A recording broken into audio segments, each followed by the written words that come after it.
Puasa Ramadan terakhirku bersama ibu.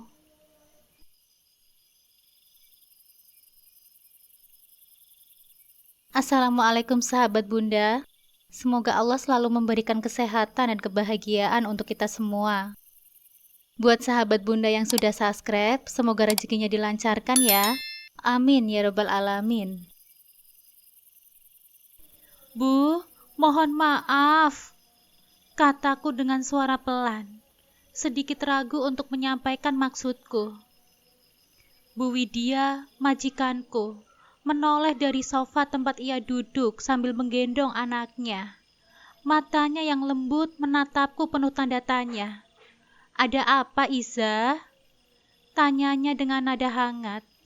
Aku menghela nafas sejenak, mencoba merangkai kata-kata agar tidak menyinggung perasaannya.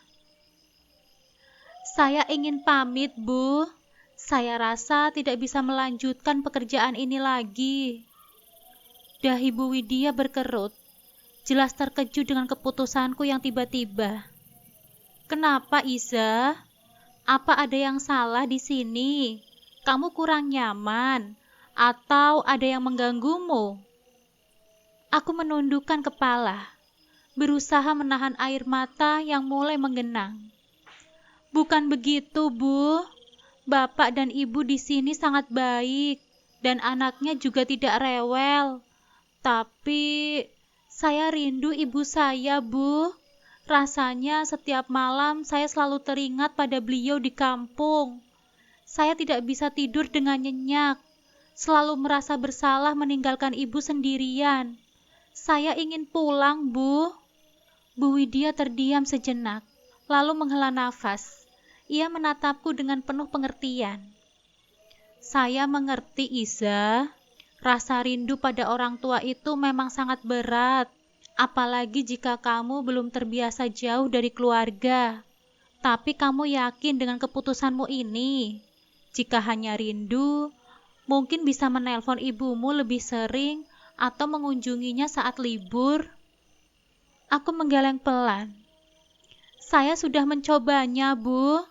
Tapi tetap saja hati saya terasa kosong. Saya merasa tempat saya ini bukan di sini. Saya ingin pulang dan merawat ibu saya. Bu Widya tersenyum tipis, meski aku bisa melihat ada sedikit kekecewaan di wajahnya. Baiklah, Iza. Kalau memang itu sudah keputusanmu, saya tidak bisa memaksamu untuk bertahan. Saya akan merindukan bantuanmu di sini. Tapi saya juga ingin kamu bahagia. Kapan kamu akan pulang? Aku tersenyum lega, meski hati ini masih terasa berat meninggalkan tempat ini. Besok pagi, Bu. Kalau boleh, saya ingin pamit lebih awal. Tentu saja, saya akan menyiapkan gaji terakhirmu dan bonus sebagai ucapan terima kasih. Semoga kamu bisa menemukan kebahagiaan di rumah bersama ibumu. Aku terharu mendengar kata-kata itu. Terima kasih banyak ya, Bu Widya. Saya sangat bersyukur pernah bekerja di sini. Aku pun kembali ke kamar, membereskan barang-barangku. Malam itu, meskipun aku belum benar-benar pulang, hati ini terasa lebih tenang. Esok hari aku akan kembali ke tempat yang selalu kurindukan, rumah dan ibu. Langkahku semakin cepat menyusuri jalanan desa yang masih basah akibat hujan tadi malam. Udara pagi terasa segar, menyusup di sela-sela pori kulitku yang mulai berkeringat. Bau tanah yang khas setelah hujan bercampur dengan aroma padi yang mulai menguning, membangkitkan kenangan masa kecilku ketika berlari di pematang sawah bersama teman-teman. Namun hari ini bukan nostalgia yang mengisi pikiranku. Ada kegelisahan yang menggelayuti dadaku. Sebuah kecemasan yang semakin membesar setiap kali kakiku melangkah mendekati rumah. Saat rumah sederhana itu mulai terlihat di kejauhan, aku menelan ludah. Rumah yang selama ini menjadi tempatku tumbuh, kini nampak lebih tua dan rapuh dari yang kuingat. Tembok anyaman bambu nampak kusam. Beberapa bagian terlihat menghitam karena lembab. Halaman luas di depannya masih dipenuhi rerumputan liar. Tetapi 2 pohon rambutan di sisi kanan dan kiri rumah tetap berdiri kokoh. Beberapa dahan nampak menunduk, seolah menyambut kedatanganku setelah 2 bulan meninggalkan tempat ini. Dengan tangan sedikit bergetar, aku merogoh saku dan mengeluarkan kunci cadangan yang sengaja aku bawa. Aku memasukkannya ke dalam lubang gembok, memutarnya perlahan hingga terdengar bunyi klik yang menandakan kunci telah terbuka. Aku menarik nafas dalam sebelum mendorong pintu dan melangkah masuk. Begitu melihat ke dalam, dadaku langsung sesak. Lantai ruang tamu dipenuhi dengan genangan air. Beberapa ember plastik kosong tergeletak begitu saja di sudut ruangan. Tidak ada yang menampung tetesan air hujan dari celah atap yang bocor. Karpet tipis di tengah ruangan sudah basah, membuat ruangan itu semakin terasa dingin dan lembab. Aku buru-buru melepas sandal dan melangkah hati-hati agar tidak terpleset. "Ibu," panggilku lirih. Tidak ada jawaban. Aku langsung menuju kamar ibu. Mataku menyapu setiap sudut ruangan dengan cepat. Tetapi kamar itu kosong. Ranjangnya berantakan. Selimut lusuh bergantung begitu saja di pojok kasur. Aku merasakan jantungku berdebar lebih cepat. "Ibu," panggilku sekali lagi. Kali ini lebih keras. Aku bergegas memeriksa ruangan lainnya. Tidak ada di kamar belakang. Tidak ada di teras samping. Aku mulai panik. "Kemana ibu?" Langkahku terhenti ketika aku mendengar suara lirih dari arah dapur. Aku segera berlari ke sana, dan seketika mataku membelalak. Di sana, di atas dipan kayu yang sudah tua, ibu terbaring dengan tubuh lemah. Pakaian lusuhnya basah, bau kotorannya samar tercium dari tubuhnya. Wajahnya pucat, rambutnya berantakan, dan nampak kusut. Sejak kapan ibu tidur di sini? Kenapa beliau tidak tidur di kamarnya? "Iza, apakah ini kamu?" Suara ibu lirih. Matanya redup berusaha menatapku dengan penuh kerinduan. Aku menelan isak tangis yang hampir pecah. Dengan cepat, aku mendekati dipan dan berlutut di sampingnya. Tanganku menggenggam jemari keriputnya yang terasa dingin. Mataku berkaca-kaca melihat betapa rapuhnya tubuh ibu sekarang. "Iya ibu, ini aku," kataku, suaraku bergetar. Aku menaruh kantong plastik merah di sampingnya. Isinya keripik singkong kesukaan ibu yang kubeli sebelum pulang. Namun pikiranku kini tidak lagi memikirkan oleh-oleh itu. Aku lebih mengkhawatirkan kondisi ibu. Tanpa bisa menahan diri, aku langsung memeluk tubuh ringkihnya. Dadaku terasa sesak melihat kondisinya yang begitu memprihatinkan. Aku mencium tangan ibu yang dingin, merasakan kulitnya yang semakin tipis dan kasar. "Kenapa kamu pulang, Iza? Bukannya kamu baru bekerja 2 bulan?"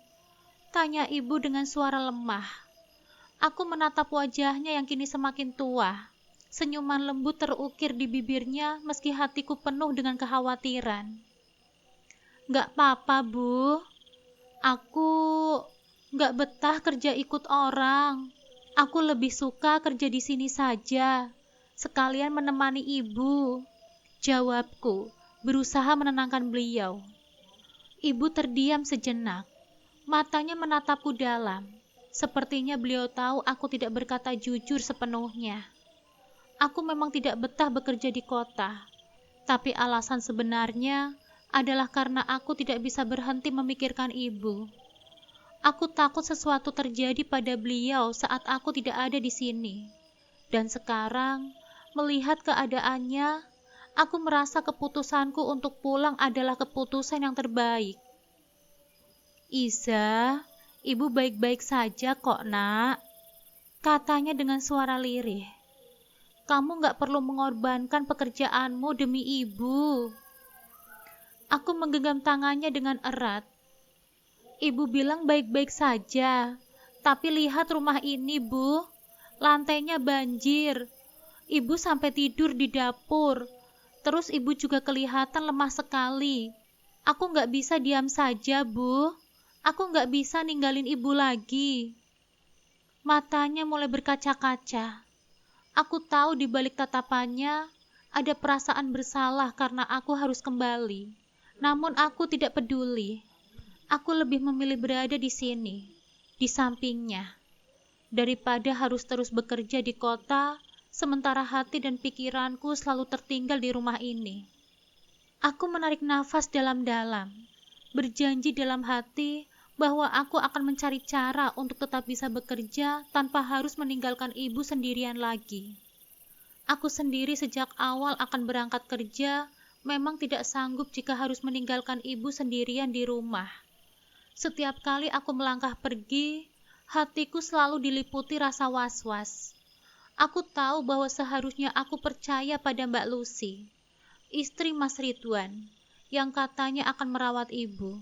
Tapi bagaimana mungkin aku bisa percaya? Jika aku sendiri sudah berkali-kali melihat dengan mata kepalaku sendiri, bagaimana Mbak Lucy memperlakukan ibu dengan semena-mena. Aku ingat dengan jelas kejadian saat Mbak Lucy dengan sengaja membiarkan ibu kelaparan seharian. Hanya karena kesal ibu tidak bisa membantunya menjaga anak-anaknya. Padahal, bagaimana mungkin seorang wanita sepuh yang tubuhnya sudah renta bisa menjaga bocah-bocah yang masih begitu aktif? Belum lagi uang bulanan yang seharusnya diberikan untuk kebutuhan ibu. Selama hampir 15 tahun pernikahannya dengan Mas Ridwan, selalu saja digelapkan oleh Mbak Lucy. Aku tidak tahu bagaimana bisa Mas Ridwan begitu percaya. Padahal setiap bulan, uang yang diberikannya untuk ibu pasti saja berpindah ke tangan Mbak Lucy. Dan uang itu bukan untuk kebutuhan ibu, melainkan untuk keperluan pribadinya. Pantas saja setiap bulan, aku melihat emas di tubuhnya semakin bertambah. Aku tahu betul betapa jumlah yang seharusnya diterima oleh ibu. Dan nyatanya, yang tersisa hanyalah recehan yang tidak cukup untuk makan layak sehari-hari. Aku juga tidak pernah lupa bagaimana Mbak Lucy memberikan nasi basi dan sayur tewel yang sudah berair kepada ibu. Aku masih ingat betul betapa sakitnya hatiku saat melihat ibu muntah hebat karena makanan itu. Bahkan ketika aku protes, Mbak Lucy hanya tertawa seolah itu bukan masalah yang besar. Dan yang lebih menyakitkannya lagi, saat ibu hanya bisa diam tanpa sedikit pun pembelaan diri. Puncaknya adalah saat ibu dimaki-maki oleh Mbak Lucy di hadapan ibu-ibu pengajian. Hanya karena ibu pernah memberikan permen kepada kedua anaknya. Padahal keluarga Mbak Lucy sendiri hampir setiap hari memberikan permen kepada anak-anaknya. Entah mengapa, saat itu aku merasa ibu diperlakukan seperti orang yang tidak punya harga diri. Dan kini aku kembali ke rumah, mendapati ibu dalam keadaan yang jauh lebih buruk. Tubuhnya kurus kering, pakaiannya kotor dan bau pesing menyengat di sekelilingnya. Aku berusaha menahan air mata saat melihatnya terbaring lemah di dipan kayu dengan hanya beralasan perlak yang sudah kumal. Bu, Mbak Lucy kapan terakhir kali mengganti popok ibu? Tanyaku dengan suara tercekat. Ibu hanya diam, tatapannya kosong, seolah tidak ingin menjawab pertanyaanku. Aku tahu ibu pasti menyembunyikan sesuatu. Sama seperti dulu, saat kebusukan Mbak Lucy terbongkar. Ibu tetap memilih untuk diam. Bahkan ketika Mas Ridwan sudah hampir menceraikan Mbak Lucy, ibu justru menjadi orang yang pertama yang menahannya. Ibu cuma gak mau kalian bertengkar, Ridwan. Tolong jangan bercerai sama Lucy ya. Kasihan anak-anak kalian. Mereka masih kecil-kecil. Ucap ibu waktu itu. Jangan sampai mereka kehilangan sosok orang tua. Saat itu, aku ingin sekali berteriak. Aku ingin mengatakan bahwa seharusnya Mas Ridwan menceraikan wanita yang sudah menginginkan ibu. Tapi ibu tetap saja bersikeras mempertahankan pernikahan kakakku, seakan-akan harga dirinya sendiri tidak ada artinya. Aku mengepalkan tanganku kuat-kuat. Aku segera menaruh tas ranselku dan kantong plastik berisi keripik singkong di meja, lalu mulai mencari popok bersih untuk ibu. Namun yang kutemukan justru sebaliknya. Lemari pakaian ibu penuh dengan popok bekas pakai yang sengaja disimpan dan tidak dibuang. Aku menahan nafas. Dadaku terasa sesak. Bagaimana mungkin Mbak Lucy tega melakukan ini? Bahkan untuk sekedar mengganti popok ibu saja, dia tidak peduli. Aku menggigit bibirku, menahan amarah yang hampir meledak. Dengan gerakan cepat, aku meraih kain jarik yang ada di dalam lemari. Tidak ada pilihan lain. Aku harus segera mengganti popok ibu dengan ini. Aku tidak peduli lagi seberapa mahal atau bagus popok yang seharusnya dipakai. Yang jelas, aku tidak akan membiarkan ibu terus-terusan dalam keadaan seperti ini. Bu, mulai sekarang aku yang akan merawat ibu ya, kataku sambil berusaha tersenyum. Meskipun di dalam hatiku ada bara api yang siap menyala kapan saja. Ibu hanya menatapku dengan mata yang berkaca-kaca. Maaf Iza, ibu gak mau kamu terbebani. Aku menggeleng. Ibu gak pernah jadi beban buat aku, Bu. Aku justru lebih bahagia di sini dan di samping ibu. Daripada aku harus kerja jauh-jauh, tapi hatiku gak tenang, Bu. Aku menggenggam tangan ibu yang terasa begitu ringkih. Aku bersumpah, aku tidak akan membiarkan siapapun menyakiti ibu lagi, termasuk Mbak Lucy. Jika selama ini aku hanya diam, maka sekarang tidak lagi. Aku akan memastikan bahwa ibu mendapatkan kehidupan yang layak, tanpa harus berharap belas kasihan dari orang-orang yang tidak pernah benar-benar peduli. Aku membasuh seluruh tubuh ibu memakai kain. Ku ganti pakaiannya dan popoknya yang sudah bau busuk itu dengan hati-hati. Tubuhnya yang kurus terasa begitu ringan di tanganku, seakan hanya tulang yang terbungkus kulit. Aku menggigit bibir, menahan air mata yang hampir tumpah. Sejak kapan ibu dipindahkan ke sini? Tanyaku dengan kedua bola mata yang berkaca-kaca. Sejak seminggu yang lalu, jawab ibu pelan. Suaranya nyaris tak terdengar. Aku menatapnya lekat-lekat. Oh iya, terus siapa yang memindahkan ibu ke sini? Tanyaku lagi, kali ini dengan nada suaraku yang lebih tajam. Ini atas kehendak ibu, Iza. Jawabnya tergesa-gesa. Ibu minta pindah ke sini supaya lebih dekat dengan kamar mandi, biar ibu gampang kalau mau wudhu. Aku mengerit. Dengan keadaan ibu yang sudah tidak bisa berjalan begini? Tanyaku, nyaris tidak percaya. Bibir ibu langsung mengatup rapat. Matanya menghindari tatapanku. Aku tahu ada sesuatu yang disembunyikannya. Ibu jangan bohong. Apakah Mbak Lucy yang melakukannya? Tanyaku lagi, mencoba lebih lembut. Ibu tiba-tiba menangis tanpa bersuara. Lalu dia mengangguk pelan. Darahku mendidih, kedua tanganku mengepal. Aku segera beranjak dari dudukku, namun ibu menarik tanganku lemah. Kamu mau kemana, Iza? Di sini saja ya, pintanya dengan suara bergetar. Aku menatapnya penuh amarah yang kutahan. Saat itulah mataku menangkap sesuatu di tangan kanan ibu. Sebuah luka yang sudah mengering. Tapi bekasnya masih jelas terlihat. Aku meraih tangannya, menggenggamnya dengan hati-hati. Apakah ini Mbak Lucy juga yang melakukannya, Bu? Tanyaku dengan suara serak menahan amarah. Ibu buru-buru menarik tangannya. Bukan, ucapnya cepat. Ini bekas kena obat nyamuk. Aku menggeleng pelan. Aku tidak percaya. Aku tahu ini bukan luka biasa. Luka ini seperti luka sundutan. Kemarahanku sudah di puncak. Aku langsung melepaskan tanganku dari ibu dan bergegas keluar rumah. Aku menuju ke rumah Mas Ridwan yang ada di sebelah rumah kami. Rumah yang beralasan keramik dan sudah ditembok bata. Berbeda dengan rumah kami yang hanya berdinding anyaman bambu. Aku mengetuk pintu rumah Mas Ridwan dengan keras. Mas! Mas! Teriakku. Tidak berselang lama, Mbak Lucy muncul sambil mengucek-ngucek kedua matanya. Wajahnya masih kusut, sepertinya dia baru saja bangun tidur. "Loh, Iza?" tanyanya datar. "Kapan kamu pulang?" Aku tidak menjawab pertanyaannya. Aku tidak peduli kapan aku pulang atau bagaimana ekspresinya. Yang aku inginkan hanyalah jawaban atas keadaan ibu yang begitu mengenaskan setelah aku pergi. Kenapa ada luka di tangan ibu? Kenapa pula popok ibu tidak pernah diganti sampai baunya busuk sekali? Tanyaku dengan suara bergetar. Bukankah aku sudah membayar Mbak buat merawat ibu? Bahkan bayaran Mbak 2 kali lipat dibandingkan orang yang merawat ibu. Kenapa ibu malah jadi seperti itu? Mbak Lucy hanya mengangkat bahunya santai. "Ya bagaimana ya? Aku kan sibuk. Aku juga jualan.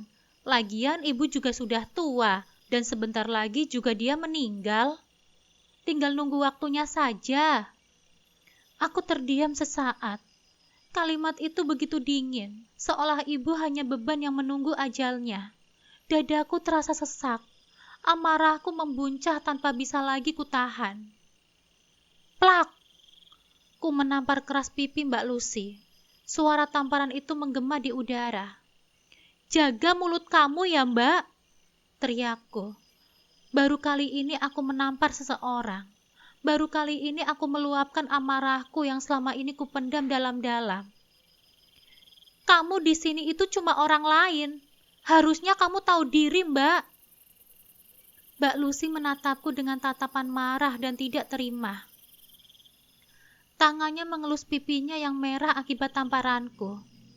"Berani-beraninya ya kamu menampar aku, Iza. Aku ini kakak iparmu. Dan ibu itu ibu kandungku," balasku tajam. "Aku tidak akan diam saja melihatmu memperlakukan ibu seperti itu." Aku sudah tidak peduli lagi. Aku harus melakukan sesuatu. Ibu tidak bisa terus-terusan diperlakukan seperti ini. Aku bersumpah, mulai sekarang, aku tidak akan membiarkan Mbak Lucy menyentuh ibu lagi. Mbak Lucy meringis kesakitan. Kedua tangannya mengepal, namun dia langsung terdiam. Mungkin dia tidak berani melawanku karena selama ini aku menyimpan rahasianya. Rahasia besar yang bisa menghancurkan rumah tangganya dalam sekejap. Aku tahu betul bahwa anak pertamanya bukanlah darah daging Mas Ridwan. Saat Mas Ridwan merantau di luar pulau, Mbak Lucy berselingkuh dengan seorang pemuda pengangguran dari desa sebelah. Wajah anak pertamanya mirip dengan laki-laki itu. Jika saja aku membuka mulut, rumah tangganya akan hancur lebur. Namun aku memilih diam selama ini demi menjaga nama baik keluarga. Tidak berselang lama, suara langkah kaki terdengar dari dalam rumah. Pintu terbuka, dan Mas Ridwan akhirnya muncul dengan ekspresi terkejut. "Iza, kapan kamu pulang?" tanyanya, sebelum langsung menarikku ke dalam pelukan hangatnya. Aku tidak membalas pelukannya, hanya menatap kosong ke arah Mbak Lucy yang kini menunduk, menutupi pipinya yang masih merah bekas tamparanku. "Kenapa kamu nggak bilang ke Mas kalau kamu mau pulang?" lanjutnya. Aku menghela nafas berat, menyingkirkan tangannya dari bahuku. "Aku kepikiran sama ibu, Mas. Makanya aku pulang mendadak. Dan beneran, saat aku pulang, keadaan ibu memprihatinkan. Popoknya belum diganti, rumah berantakan dan banjir. Ibu juga bau pesing, seperti sudah lama tidak dimandikan. Padahal aku sudah memberikan gajiku pada Mbak Lucy untuk merawatnya." Mendengar itu, ekspresi Mas Ridwan berubah serius. Ia langsung menoleh ke arah Mbak Lucy. Sorot matanya meminta penjelasan. "Benar yang dikatakan Iza." Mbak Lucy diam beberapa detik sebelum akhirnya mengangguk pelan. Namun yang mengejutkanku bukan itu. Yang mengejutkanku adalah reaksi Mas Ridwan selanjutnya. Dia justru merangkul pundak Mbak Lucy dan berkata dengan santai, "Nggak apa-apa, wajar. Namanya juga kamu kecapean. Aku bisa ngerti kok." Aku terperangah. Rasanya seperti ada yang menghantam kepalaku. "Apa?" Aku tidak bisa menyembunyikan keterkejutanku. "Mas, Ibu kita keadaannya memprihatinkan karena ulah Mbak Lucy. Kenapa Mas malah membelanya? Seharusnya Mas marah besar. Bukannya malah membiarkan ini terjadi, Mas. Mas Ridwan justru menarik kedua pundakku, menatapku dengan ekspresi tajam. Sudah gak usah dibesar-besarin. Malu sama tetangga, Zah. Aku benar-benar tidak percaya. Apa yang terjadi dengan Mas Ridwan? Kemana sosok kakak laki-lakiku yang dulu paling terdepan membela ibu? Mengapa sekarang justru membiarkan istrinya melantarkan ibu? Tanpa berkata sepatah kata pun, aku langsung berbalik dan pergi meninggalkan rumah Mas Ridwan. Aku tidak mau berdebat lebih lanjut. Yang ada di kepalaku saat ini hanyalah ibu. Aku harus kembali merawatnya. Aku harus memastikan beliau mendapatkan perhatian dan kasih sayang yang layak. Saat aku melangkah menuju rumah, tiba-tiba suara riang dua anak kecil menghentikan langkahku. Bibi! Aku menoleh dan melihat Dita dan Ayu berlari ke arahku. Dita, anak pertama Mbak Lucy, menatapku dengan mata berbinar, sementara Ayu menggandeng tanganku dengan erat. Bibi kapan pulang? Tanya Dita dengan mata polosnya. Aku menelan ludah, mencoba tersenyum meski hati ini masih kacau. Aku menunduk dan mengusap kepala mereka. Baru tadi, sayang. Mereka tersenyum senang, seakan semuanya baik-baik saja. Aku tidak ingin mereka tahu permasalahan keluarga ini. Tidak ingin mereka menjadi korban dari kebusukan orang dewasa di sekitar mereka. Namun satu hal yang pasti, aku tidak akan tinggal diam lagi. Aku akan memastikan ibu mendapatkan perlakuan yang layak, meskipun harus berhadapan dengan Mas Ridwan dan Mbak Lucy sekalipun. Hari kedua aku di rumah pun berjalan. Pagi tadi rumah begitu ramai dengan suara Dita dan Ayu yang berlarian ke sana kemari sebelum berangkat sekolah. Sekarang setelah mereka pergi, rumah kembali sunyi. Hanya ada aku dan ibu yang masih terbaring lemah di atas nipan kayu di dapur. Aku masih bertanya-tanya, apa yang sebenarnya terjadi pada Mas Ridwan? 2 bulan yang lalu, dia begitu marah pada Mbak Lucy, bahkan sempat mengusirnya dari rumah. Tapi kini, justru membela Mbak Lucy seolah tidak pernah terjadi apa-apa. Aku menghela nafas panjang sambil menyisir rambut ibu yang sudah sangat kusut.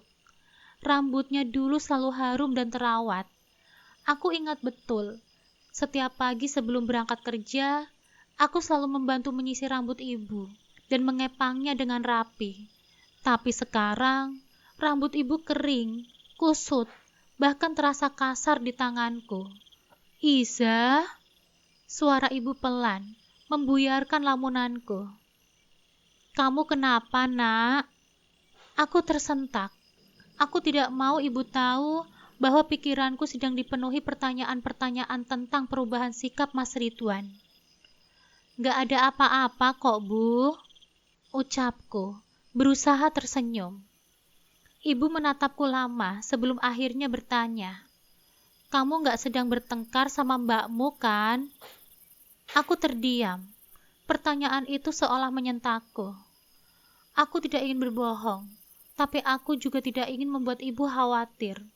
Jadi aku hanya bisa memilih diam dan kembali menyisir rambutnya. Bu, kita pindah ke kamar ibu lagi ya. Jangan tidur di dapur seperti ini. Ibu menggeleng pelan. Enggak, ibu lebih suka di sini saja. Aku menghela nafas. Aku tahu itu bukan karena ibu suka. Ini lebih karena ibu sudah kehilangan haknya di rumah ini. Mbak Lucy pasti tidak membiarkan ibu tidur di kamarnya sendiri.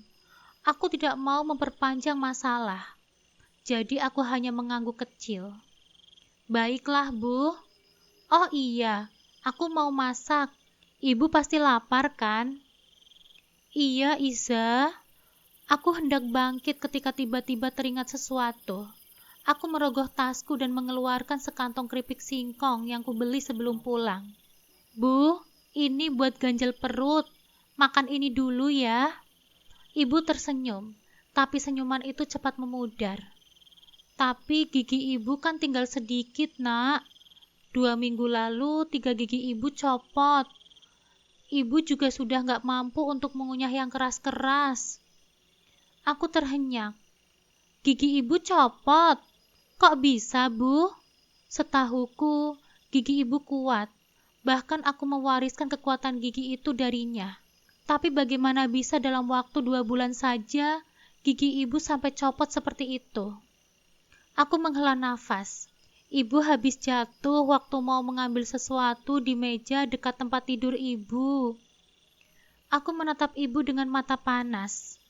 Aku buru-buru meraih wajahnya dan memeriksa bibirnya. Astagfirullah, baru sekarang aku sadar ada bekas luka samar di sudut bibirnya. Hatiku mencelos. Kenapa ibu gak bilang? Tanyaku, berusaha menahan air mata. Ibu hanya tersenyum tipis. Bilang sama siapa, Nak? Dada ini terasa sesak. Aku langsung memeluk ibu dengan erat. Aku tahu selama ini dia pasti sangat menderita. Aku menyesal. 2 bulan ini aku meninggalkannya di rumah ini sendirian. Jika aku ada di sini, aku yakin kejadian seperti ini tidak akan terjadi. Setelah melepas pelukan, aku mengambil ulekan kayu dan mulai menumbuk keripik singkong hingga hancur menjadi serpihan kecil. Ini, Bu, biar ibu tetap bisa makan, ucapku sambil menyodorkan keripik yang sudah lembut. Ibu tersenyum, lalu mulai menyendok tumbukan keripik itu ke dalam mulutnya. Enak sekali, Iza, ucapnya, meskipun aku tahu sebenarnya rasanya tidak seperti biasanya. Aku juga tahu, bukan hanya soal tekstur makanan yang membuat ibu sulit menikmatinya. Setiap gigitan keripik singkong ini pasti mengingatkannya kepada masa lalu. Dulu setiap kali bapak pulang dari merantau, dia selalu membawakan oleh-oleh keripik singkong. Meskipun sederhana, keripik itu menjadi simbol kebahagiaan kecil di rumah ini. Bapak selalu bilang, "Gak perlu oleh-oleh mahal, yang penting ada cerita di baliknya." Kenangan itu masih terasa jelas di pikiranku. Aku yakin sama jelasnya di benak ibu. Aku melihat kedua mata ibu berkaca-kaca. Tangannya sedikit bergetar saat mengunyah makanan itu. Lalu setetes air mata jatuh ke pipinya. Tapi dengan cepat, ibu mengusapnya, seolah tidak ingin aku melihatnya menangis. "Gak apa-apa, Bu," ucapku lembut. "Kalau ibu mau menangis, menangis saja." Ibu menggeleng dan tersenyum, tapi senyuman itu penuh kepedihan. Aku tahu ada banyak luka yang dia pendam. Luka yang tidak bisa sembuh hanya dengan air mata. Saat aku hendak memasak, aku membuka gendong beras dan mendapati hanya tersisa segenggam kecil. Aku menghela nafas panjang. Tidak hanya beras yang hampir habis, tapi bumbu-bumbu pun tidak ada. Tampah yang biasanya penuh dengan rempah-rempah, kini hanya menyisakan bekas tanah dari kencur dan kunci yang seharusnya masih ada. Aku menoleh ke arah ibu yang sedang mengunyah getuk yang sudah aku potong-potong menjadi kecil, agar mudah dikunyahnya. Aku ragu-ragu sejenak sebelum bertanya, "Bu, bumbu-bumbunya pada kemana ya?"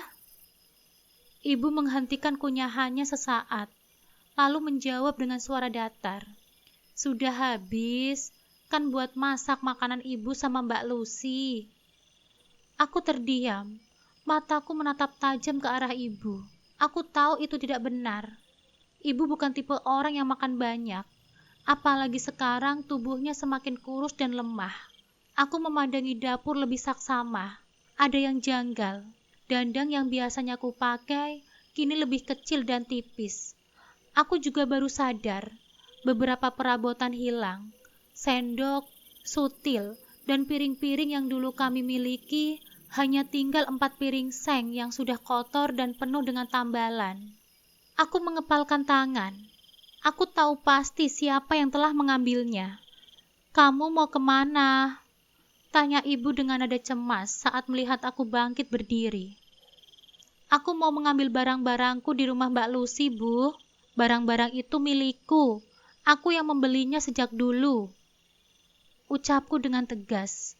Tanpa menunggu jawaban ibu, aku langsung berjalan ke rumah Mas Ridwan. Aku tidak repot-repot mengetuk pintu atau mengucapkan salam. Aku melihat Mbak Lucy sedang sibuk melayani pembeli di warung kecilnya yang terletak di bagian depan rumah. Dari kejauhan, aku bisa mencium aroma kencur yang kuat. Aku menduga itu berasal dari seblak yang dijualnya. Hatiku semakin panas. Aku masuk ke dapurnya. Aku tertegun sejenak melihat betapa bersih dan rapi dapurnya. Sangat kontras dengan dapur di rumah kami yang semakin menyedihkan. Aku tidak melihat Mas Ridwan di rumah. Mungkin dia sedang di sawah. Pandangan mataku tertuju pada dandang yang masih berada di atas kompor. Bentuknya sangat familiar. Tanpa ragu, aku langsung mengambilnya. Meskipun masih terasa panas, aku menatap lemari yang nampak lebih penuh dibandingkan terakhir kali aku melihatnya. Aku mendekat dan membuka pintu itu tanpa izin. Mataku langsung menangkap tumpukan piring keramik. 3 mangkok, sutil, dan sendok emas milikku. "Kamu mau apa?" Suara tajam Mbak Lucy terdengar dari belakangku. Aku menoleh dan melihatnya berdiri di ambang pintu dengan tangan terlipat di dada. "Aku mau mengambil barang-barangku," jawabku dengan tegas. Aku berjalan ke arah lemari dan mulai mengeluarkan barang-barang yang kukenal sebagai milikku. Mbak Lucy mendengus sinis. "Apa maksudmu? Aku nyuri.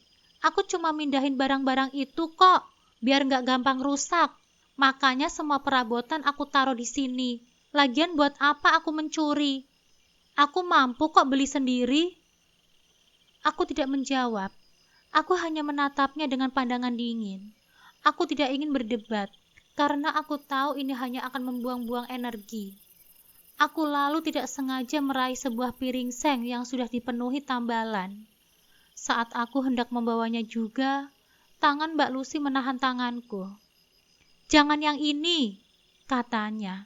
"Ini punyaku. Aku beli pakai uangku sendiri." Aku mendesah, lalu meletakkan kembali piring seng itu di tempatnya. Aku kemudian membawa semua perabotan milikku yang telah berpindah tangan ke rumah Mbak Lucy. Aku berjalan keluar tanpa memperdulikan tatapan tajamnya.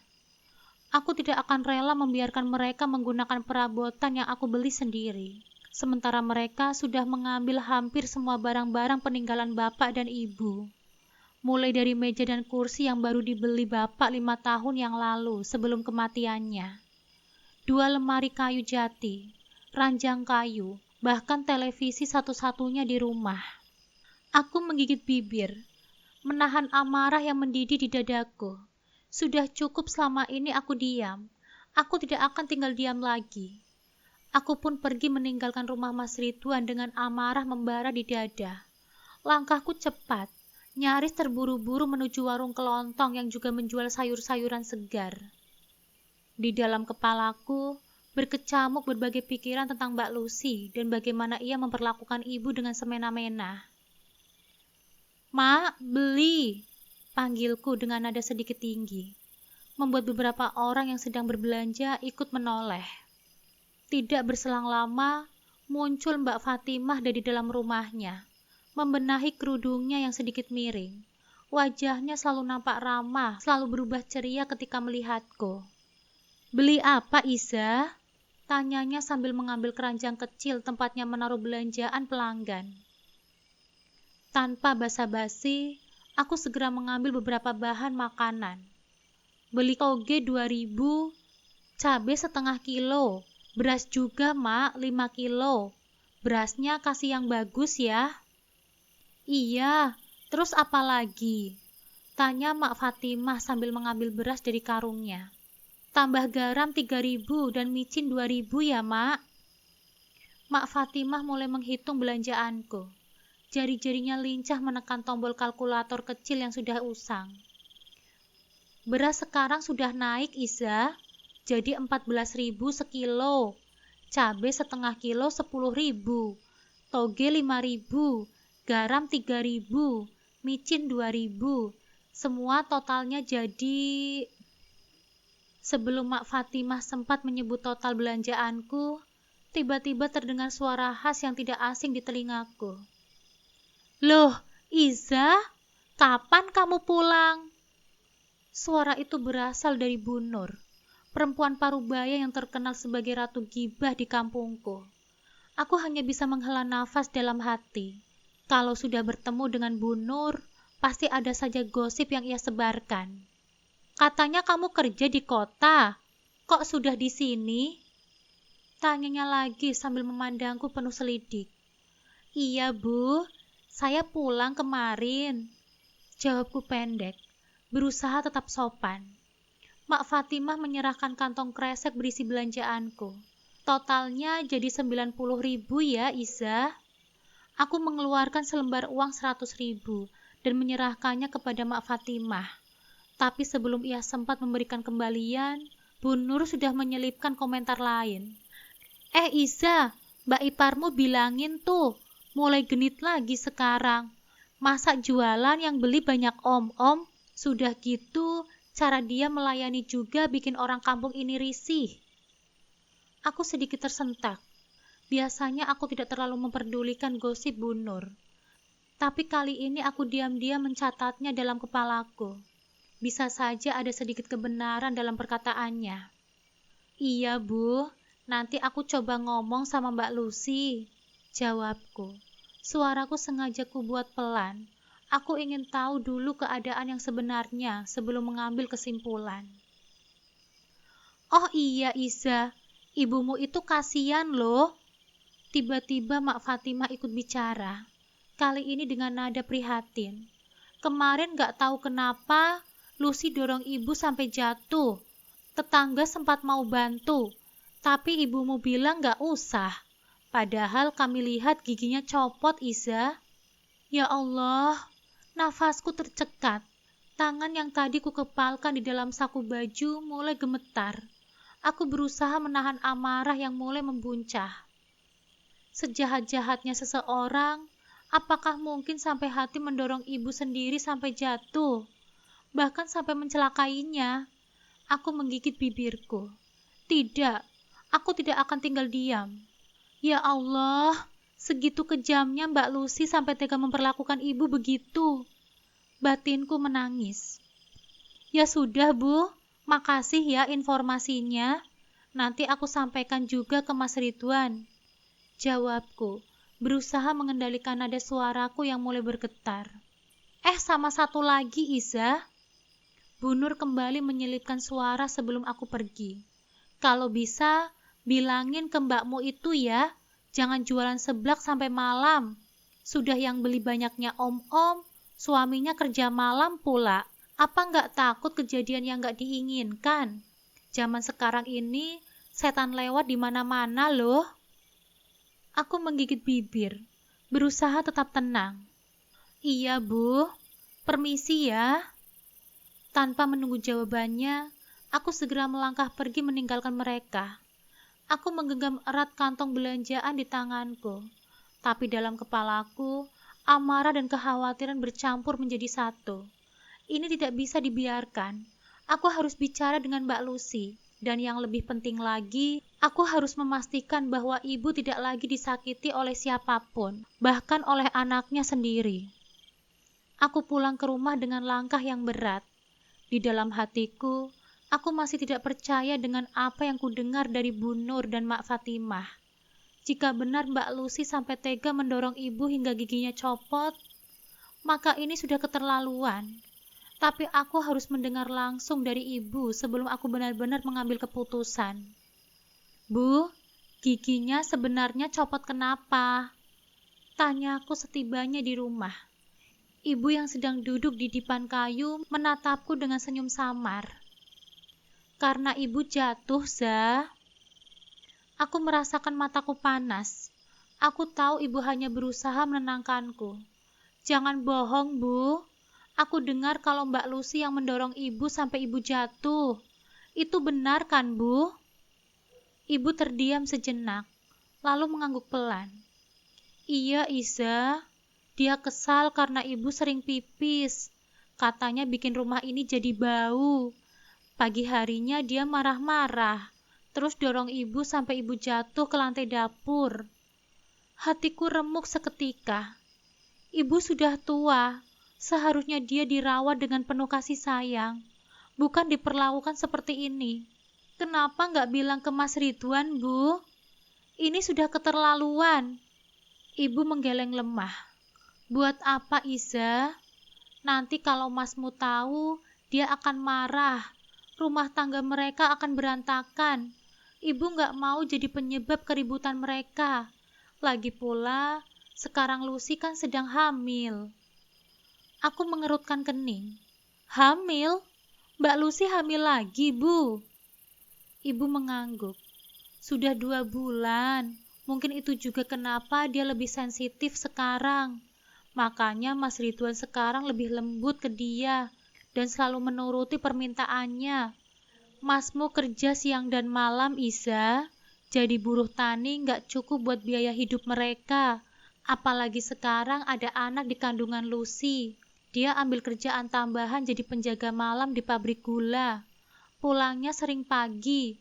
Kadang cuma sempat tidur sebentar sebelum lanjut ke sawah. Aku menghela nafas berat. Mas Ridwan memang selalu bertanggung jawab sebagai kepala keluarga.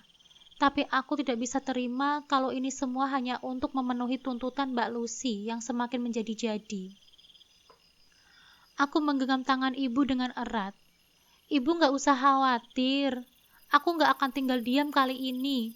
Mbak Lucy boleh hamil, tapi bukan berarti dia bisa semena-mena sama ibu. Aku akan mencari cara supaya ibu nggak terus-terusan jadi korban. Ibu hanya tersenyum tipis. Ibu nggak mau ada pertengkaran, Nak. Ini rumah tangga mereka. Kita ini cuma numpang tinggal di sini. Jangan sampai Masmu terbebani lagi. Kata-kata ibu justru semakin menyesakan dadaku. Sejak kapan rumah yang dulu menjadi tempatku tumbuh besar, kini hanya menjadi tempat numpang. Aku menggigit bibir, mencoba menahan emosiku. Aku harus bicara dengan Mas Ridwan. Entah bagaimana caranya. Aku harus membuka matanya tentang kelakuan istrinya. Tapi aku juga harus berhati-hati. Kalau salah langkah, bisa-bisa ibu justru semakin disalahkan. Aku memandang wajah ibu yang mulai terlihat lelah. Hatiku semakin mantap. Aku harus melakukan sesuatu. Dan kali ini, aku tidak akan membiarkan ibu menderita sendirian lagi. Malam itu aku mulai menyelidiki. Setelah ibu tidur, aku mengawasi rumah Mbak Lucy dari kejauhan. Aku bersembunyi di balik pohon jambu yang cukup rimbun di dekat pagar rumahnya. Hampir tengah malam, aku melihat seseorang berjalan mendekati rumah Mbak Lucy. Aku menajamkan penglihatanku. Seorang pria, tingginya lebih pendek dari Mas Ridwan. Tubuhnya agak kekar, dan dari cara berjalannya, ia nampak mengenal tempat itu dengan baik. Dengan santai ia mengetuk pintu belakang rumah Mbak Lucy. Lalu beberapa detik kemudian, pintu itu terbuka, dan aku bisa melihat dengan jelas bahwa Mbak Lucy lah yang membukakannya. Pria itu masuk tanpa ragu. Pintu kembali tertutup. Dadaku berdegu kencang. Jadi benar dugaanku, Mbak Lucy selingkuh lagi. Ia memanfaatkan Mas Ridwan yang bekerja sebagai penjaga malam untuk melakukan perbuatan terkutuk ini. Aku mencoba mengatur nafasku. Aku tidak bisa bertindak gegabah. Aku harus mengumpulkan bukti lebih banyak. Malam berikutnya, aku kembali mengawasi rumah Mbak Lucy. Dan lagi-lagi, pria itu datang. Kali ini aku membawa ponsel dan merekam semuanya dari kejauhan. Aku juga mengambil beberapa foto saat pria itu masuk ke dalam rumah. Esok harinya, aku memutuskan untuk bertanya langsung pada ibu. Aku ingin memastikan apakah ibu pernah melihat pria itu sebelumnya. Bu, apakah ibu pernah lihat laki-laki ini? Tanyaku sambil menunjukkan salah satu foto di ponselku. Ibu mengeritkan dahinya, lalu matanya membesar. Ini kan Sutomo. Aku terhentak. Siapa Sutomo, Bu? Dulu dia pacarnya Lucy, sebelum dia nikah sama Masmu. Jawab ibu dengan pelan. Tanganku terkepal. Aku sudah yakin bahwa bayi yang dikandung Mbak Lucy itu bukan anak Mas Ridwan. Sekarang aku punya bukti kuat. Aku tidak bisa membiarkan ini berlarut-larut. Aku harus memberitahu Mas Ridwan. Namun aku sadar, jika aku langsung menuduh tanpa bukti yang lebih konkret, Mas Ridwan mungkin akan memihak istrinya. Aku harus menyusun rencana agar kebusukan Mbak Lucy terbongkar dengan sendirinya. Aku tahu ini bukan perkara mudah. Mas Ridwan bukan tipe pria yang mudah percaya dengan omongan orang, apalagi jika menyangkut istrinya sendiri. Namun aku tidak bisa diam saja. Aku harus mengungkapkan semua fakta yang kutemukan. Malam itu, aku memberanikan diri untuk berbicara dengan Mas Ridwan. Aku mengajaknya bicara di teras rumah, menunggu suasana cukup tenang. "Mas, aku ingin bicara sesuatu yang penting," kataku hati-hati. Mas Ridwan mengangkat alisnya. "Tentang apa, Iza?" Aku menarik nafas dalam. "Tentang Mbak Lucy, Mas. Aku menemukan sesuatu yang harus kamu tahu." Mas Ridwan nampak tidak nyaman. Kalau ini soal sikap Lucy ke ibu, aku tahu dia memang keras. Tapi bukan itu, Mas. Aku menatapnya serius. Aku tahu Mbak Lucy selingkuh lagi. Aku punya buktinya, Mas. Ekspresi Mas Ridwan berubah seketika. Matanya menyipit, wajahnya tegang. "Jangan asal bicara kamu, Zah. Lucy itu memang keras kepala, tapi dia tidak akan berbuat seperti itu."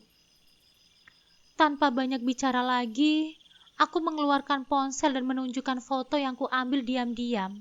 Foto yang jelas menunjukkan bahwa Mbak Lucy bersama seorang pria di dalam rumahnya saat Mas Ridwan bekerja jaga malam.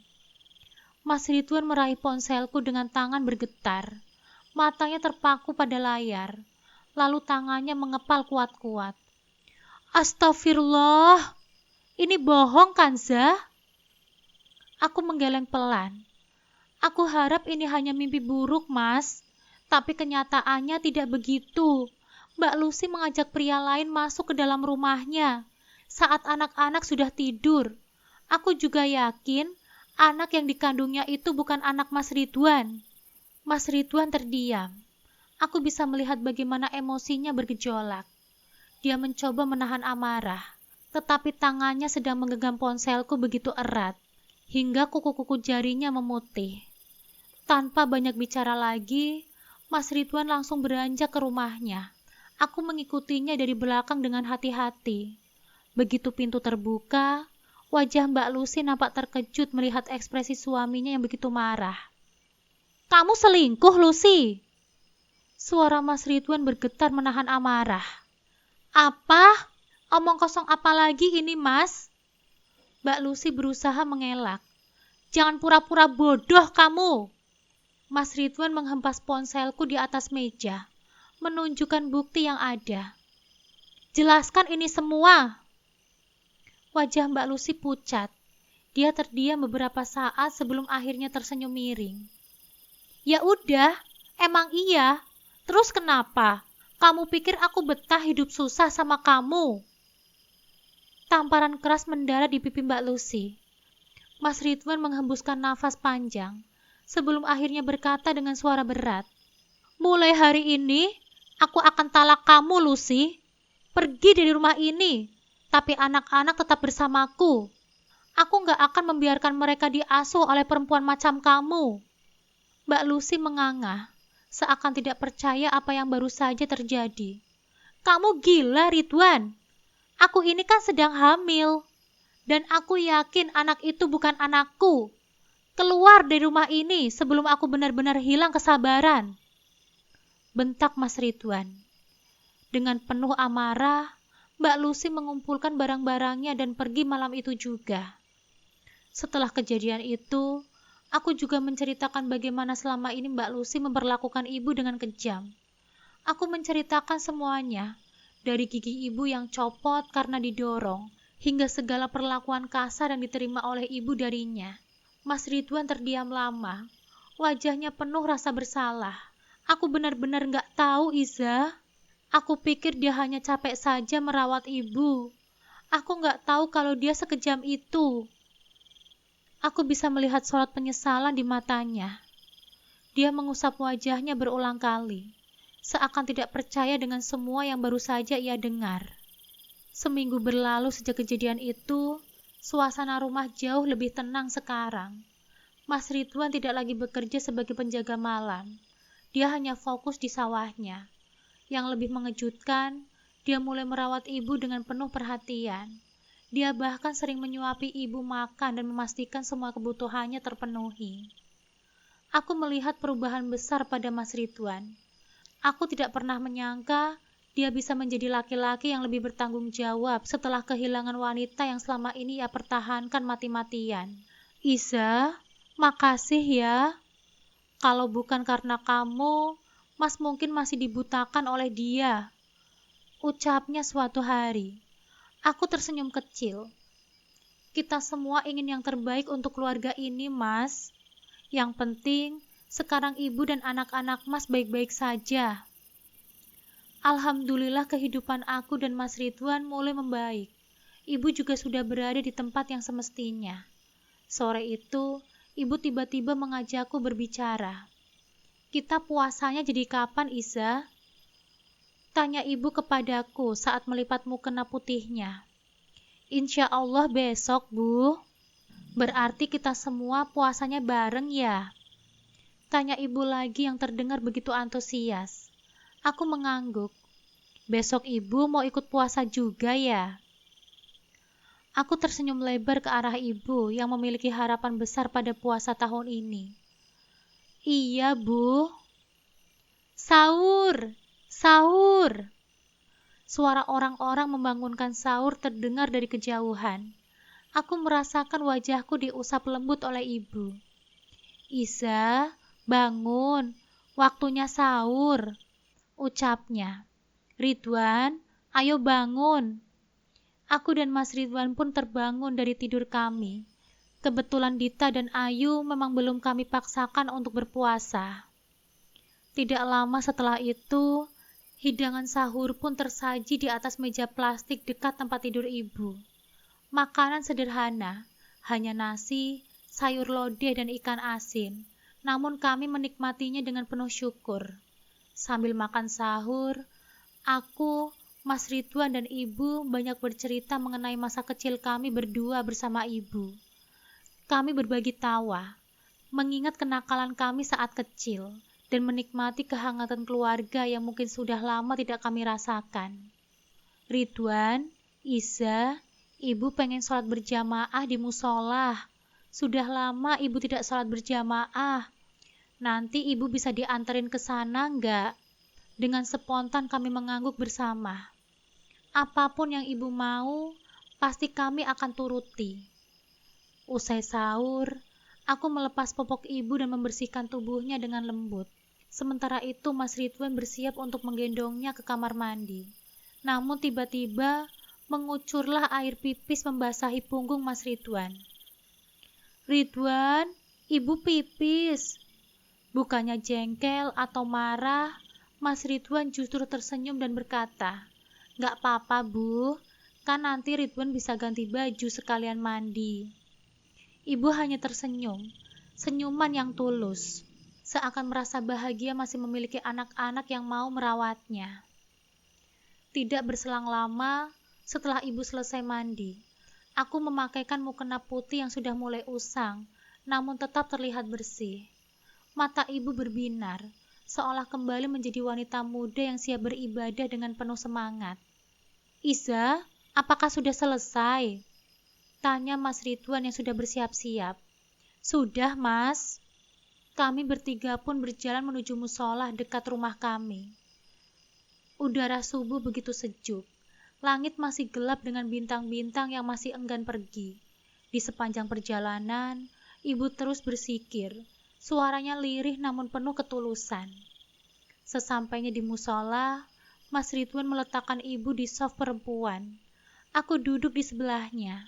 Namun tiba-tiba, ibu berbicara dengan seseorang yang tidak terlihat. Mak Tumi juga ikut sholat, tanyanya. Ada Yutuk Iem juga. Sudah lama kita gak ketemu. Ucapnya lagi. Aku terdiam. Nama-nama yang disebut ibu adalah nama-nama orang yang sudah lama meninggal. Aku melirik ke sekitar. Hanya ada aku dan beberapa ibu-ibu lainnya di saf perempuan. Aku dan Mas Ridwan saling bertatapan. Ada perasaan aneh yang menyelinap di dalam hati kami. Waalaikumsalam, Mak Sri, ucap ibu lagi. Ia tersenyum, seolah menyambut seseorang. Alhamdulillah, saya sudah sehat. Sudah lama kita nggak ketemu ya. Aku semakin merasakan ada sesuatu yang tidak biasa. Namun sebelum aku sempat bertanya lebih jauh, imam sholat datang dan azan berkumandang. Aku mendekat ke arah ibu dan menggenggam tangannya. Bu, ayo sholat. Imamnya sudah datang. Iya. Kami pun menunaikan sholat subuh berjamaah. Aku sempat mendengar batuk ibu sebelum ucapan salam. Setelah itu, aku tidak mendengarnya lagi. Assalamualaikum warahmatullahi wabarakatuh. Ucapanku mengakhiri sholat subuh. Aku lalu mendekat ke arah ibu yang sedang menyandarkan kepalanya di tembok. Lalu aku meraih tangannya dan hendak menyalaminya. Dingin. Tangan ibu terasa sangat dingin. Ibu, ucapku. Namun ibu tidak merespon. Mas Ridwan ikut mendekat. Lalu ia meraih tangan ibu dan mengecek nadinya. Karena tidak begitu yakin, Mas Ridwan mendekatkan jarinya ke hidung ibu. Wajah Mas Ridwan mendadak tertunduk. Terlihat dadanya kempang-kempis menahan tangis. Iza, ibu sudah nggak ada. Dunia terasa berhenti sejenak. Aku menatap wajah ibu yang masih tersenyum, seakan sedang tertidur dengan nyenyak. Dadaku terasa sesak. Air mata tak kunjung jatuh. Aku hanya bisa menggenggam tangannya dengan erat, seolah berharap bisa membawa kembali hangatnya. Orang-orang di musola mulai menyadari ada yang terjadi. Beberapa ibu-ibu mendekat. Sebagian mulai menangis. Salah seorang bapak-bapak segera mengumumkan berita duka ini melalui pengeras suara. Aku masih duduk di samping ibu, berusaha menerima kenyataan bahwa puasa kali ini menjadi puasa terakhir yang bisa kami jalani bersama.